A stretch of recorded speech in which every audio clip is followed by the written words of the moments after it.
Hello friends, I'm Karim. Welcome back to another video. ఈ వీడియోలో మనం ఒక హౌస్కి ఓపెన్ పైప్ రన్నింగ్ చేసామన్నమాట. ఆ పైప్ రన్నింగ్ ఏ విధంగా చేసామనేది మీకు ఈ వీడియోలో ఎక్స్ప్లెయిన్ చేస్తాను.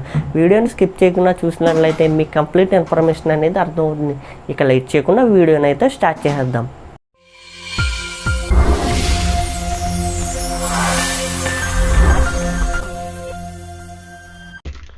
ముందుగా ఈ రేకు షెడ్ యొక్క ఎంట్రన్స్ చూసుకున్నట్లయితే మనం లోపలికి ఎంట్రీ అవుతాం కదా, ఆ ఎంట్రీ ద్వారబంధం మీద ఒక లైట్ పాయింట్ అయితే ఇవ్వడం జరిగింది. అదేవిధంగా బెడ్రూమ్లోకి ఎంట్రీ అవ్వగానే ఒక 12 మీటర్ల స్విచ్ బోర్డులు ఏర్పాటు చేసాం. అలా పైప్ రన్ చేసి ఒక 4A బాక్స్ వేసామన్నమాట. ఓ 4A బాక్స్ నుంచి ఒక వే ఫ్యాన్కి, ఇంకొక వే ఈ విధంగా పైప్ రన్ చేసి ఏసీ పాయింట్ ఇవ్వడం అయితే జరిగింది. అదేవిధంగా ఇంకొక వేలోంచి ఈ విధంగా పైప్ రన్ చేసామన్నమాట. ఇక్కడ 2A బాక్స్ వేసాం. ఈ 2A బాక్స్లో మనం ఒక ట్యూబ్లైట్ పాయింట్ ఇచ్చాం. అదేవిధంగా దీనికి హోల్డ్ చేసి బ్యాక్ సైడ్ మీకు ఎంట్రీ అవ్వగానే లైట్ పాయింట్ కనిపించింది కదా, ఆ లైట్ పాయింట్ వైర్లు కూడా 12 మీటర్ల స్విచ్ బోర్డులోకి వచ్చాయన్నమాట. అదేవిధంగా మనం ఈ పైప్ రన్నింగ్ని గమనించినట్లయితే దీనికి మనం ఒక 6way MCB పీవీసీ బాక్స్ని వేసామన్నమాట. ఈ పీవీసీ బాక్స్లో మనం ఒక ఐసోలేటర్ 3 MCBలు అయితే యూజ్ చేయడం జరిగింది. ఒక MCB ఏసీకి, ఇంకొక MCB బెడ్రూమ్కి, ఇంకొక MCB కిచెన్కి అయితే మనం యూజ్ చేయడం అయితే జరిగింది.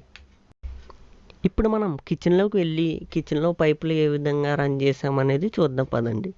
కిచెన్లోకి ఎంట్రీ అవ్వగానే మీకు ఒక 8 మోడల్ స్విచ్ బోర్డు అయితే ఇవ్వడం జరిగింది. అదేవిధంగా దీనికి లైన్ ఏ విధంగా వచ్చింది అని చూసుకున్నట్లయితే బ్యాక్ సైడ్ బెడ్రూమ్లో 4A బాక్స్ వేసాం కదా, ఆ 4A బాక్స్లో హోల్ పెట్టి ఆ బాక్స్కి ఈ బాక్స్కి మధ్యలో పైప్ పెట్టి కలపడం అయితే జరిగింది. ఈ 2A బాక్స్ నుంచి ఒక వే ఈ విధంగా రన్ చేసి ఇక్కడ ఒక మనం 4A బాక్స్ వేసాం అనమాట. ఆ 4A బాక్స్ నుండి ఒక వే ఫ్యాన్కి, ఇంకొక వే స్విచ్ బోర్డులోకి, ఇంకొక వే ఈ విధంగా పక్కన లైట్ పాయింట్ ఉంటుంది, ఆ లైట్ పాయింట్కి, మరియు బ్యాక్ సైడ్ బాత్రూమ్ ఉంటుంది, ఆ బాత్రూమ్కి స్విచ్ బోర్డు ఉంది, ఆ స్విచ్ బోర్డు వైర్లు కూడా 8 మీటర్లోకి వచ్చాయన్నమాట.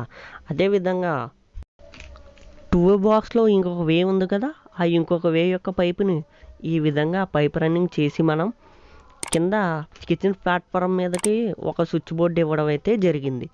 అదేవిధంగా మనం బయటికి వెళ్ళి బాత్రూమ్ చూసుకున్నట్లయితే ఇందాక మీకు 1way బాక్స్లోంచి పాయింట్ చూపించాను కదా, అందులోంచి ఈ బాక్స్లోకి కలిపామన్నమాట పైపు. ఇక్కడ మనం పైపు ఏ విధంగా రన్నింగ్ చేసాం అనేది చూసుకున్నట్లయితే ఒక 1way బాక్స్ వేయడం అయితే జరిగింది. ఆ 1way బాక్స్ మీద హోల్డర్ వేసాం. ఇంకొక 3way బాక్స్ వేసి దానికి ఒక వే హోల్డర్కి, ఇంకొక వే స్విచ్ బోర్డ్కి ఇవ్వడం అయితే జరిగింది.